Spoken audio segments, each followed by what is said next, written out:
o que eu ia pontuar. Esses óculos que você colocou para enxergar tudo como reprodução do machismo te fez uma pessoa melhor, mais leve e tirou uma culpa de ser mulher, de achar que, pô, por que eu sou assim? E eu falo porque eu sinto isso com o movimento negro, sinto como, sei lá, a luta antirracista, né? É um peso que você coloca em alguma coisa e tira de você. Você se sentiu assim? Isso que você disse é muito legal, assim, de ver que a culpa não é sua. É o peso que não é teu, é uma responsabilidade nesse aspecto, né? Uma responsabilidade que não é sua. É libertador, claro, mas também tem um outro lado da moeda que é também mais angustiante você identificar problemas. A sua vida é muito mais tranquila quando você não tem incômodo, Sim. problema, violência, injustiça. Quando você as identifica há mais tempo, também mais vezes, também pode se tornar um elemento angustiante, né? Adoecedor ou revoltante. Por isso que acho que o ideal é canalizar, né, essa indignação e transformá-la em movimento. Se não uma organização política, seja o engajamento em alguma corrente da internet que você acha que às vezes não faz efeito, mas faz, porque libertou a criança da situação horrorosa que ela estava até o dia de hoje. É você canalizar mesmo, organizar a indignação, senão ela não necessariamente é libertadora, ela é mais uma angústia. Ela é libertadora quando ela se coloca em movimento.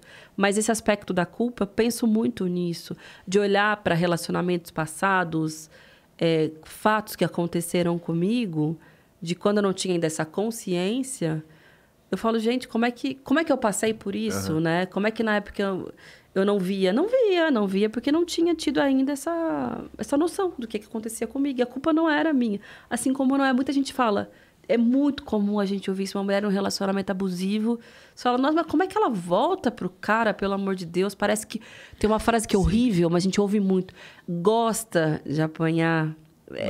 Não aprende. É muito comum a gente ouvir isso, ainda que o tema da violência que a gente estava comentando, né, seja mais fácil de ser identificado como um absurdo. É muito comum essa reprodução de frases como essa. Mas não é a culpa da mulher. Mesmo, às vezes, quando ela identifica, é tão difícil sair de uma situação como essa. A culpa é de quem está fazendo isso com ela. Mas, pô, perceber, conseguir denunciar, fugir, reconstruir a vida, são passos que dependem de tantos fatores psicológicos, sociais, econômicos. Você tem filho, é toda uma camada também de elementos que estão em jogo. Então, saber que a culpa não é sua é só um passo, né? Mas já é aliviante. E assim, infelizmente, é mais fácil para a mulher perceber, né? Porque acontecem muitos episódios e ela pode identificar o machismo na vida dela, né? Muito mais fácil do que o homem. Agora, como você acha que o homem vira a chave? Porque é mais difícil perceber, até porque o mundo é feito para ele achar normal. E lembrei o que eu ia falar.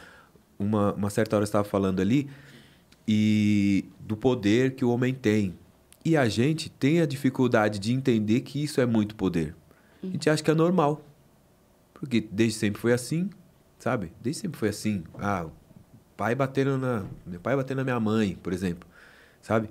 E onde você acha que o homem pode perceber isso? Perceber que está sendo nocivo para ele? Por exemplo, eu identifiquei algumas coisas, mas uma das coisas que me pegou era aquela coisa de você tem que fazer o papel de homem, sabe? E é normal, a vida inteira a gente ouve falar isso. Não pode chorar, coisas assim, né? E o homem fala, não, é isso.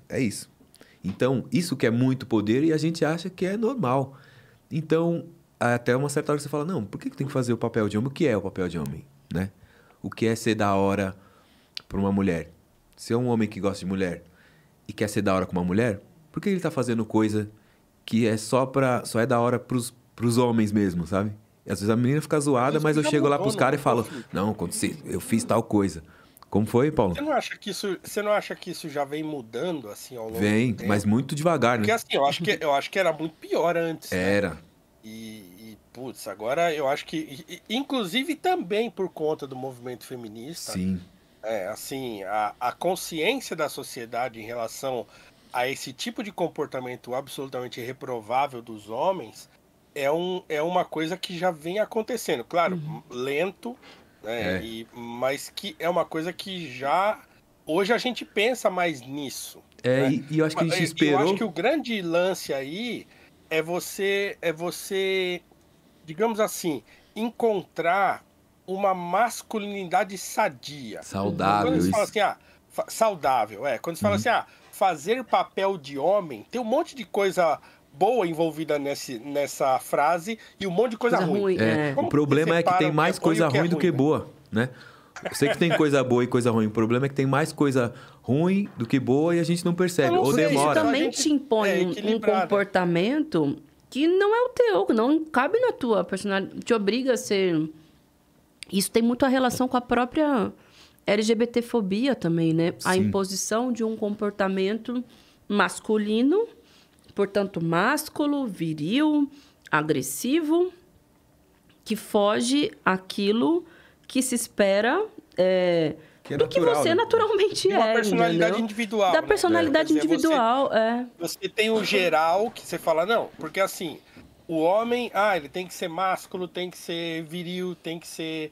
Muitas vezes essa agressividade é uma coisa natural do homem. A relação com a mulher tem que ser de controle, de domínio, né? Sim. Porém, tem que ter as especificidades. Nem todo mundo vai ser másculo, nem todo mundo vai ser viril, nem todo mundo vai ser agressivo, né? Então, aprender a equilibrar isso, você, por exemplo, ter um filho e você não ter esse tipo de expectativa, né? Você vai até onde você deve ir em orientar o seu filho, ou mesmo a sua filha, né? Mas você tem que enxergar a especificidade, o comportamento, a própria personalidade da criança, para você saber se isso aí é ela mesma ou não. Ou você está tentando impor um padrão, né, de masculinidade. E aí você perguntou, né, como é que faz para o homem perceber que é mais difícil, é mais fácil para assim, você se ver na situação de oprimida do que você se reconhecer como um opressor, né? Olha, difícil a resposta, mas eu acho que o papel da escuta é importante. Ou tentar ouvir, tentar entender, perceber, identificar. Eu vi um caso de agressão, tô vendo que esse caso de um relacionamento abusivo. Você se percebe em alguma dessas coisas que estão acontecendo? Você já fez algo semelhante? E não é para a pessoa se açoitar, para se condenar moralmente, mas é para que isso tenha reflexos na mudança do comportamento dela, eventualmente, né? É uma questão, talvez, semelhante, um exercício semelhante sobre o tema do próprio racismo, né? Eu sou uma mulher branca. Será que eu tenho atitudes racistas? Como é que eu aprendo sobre o que é o racismo?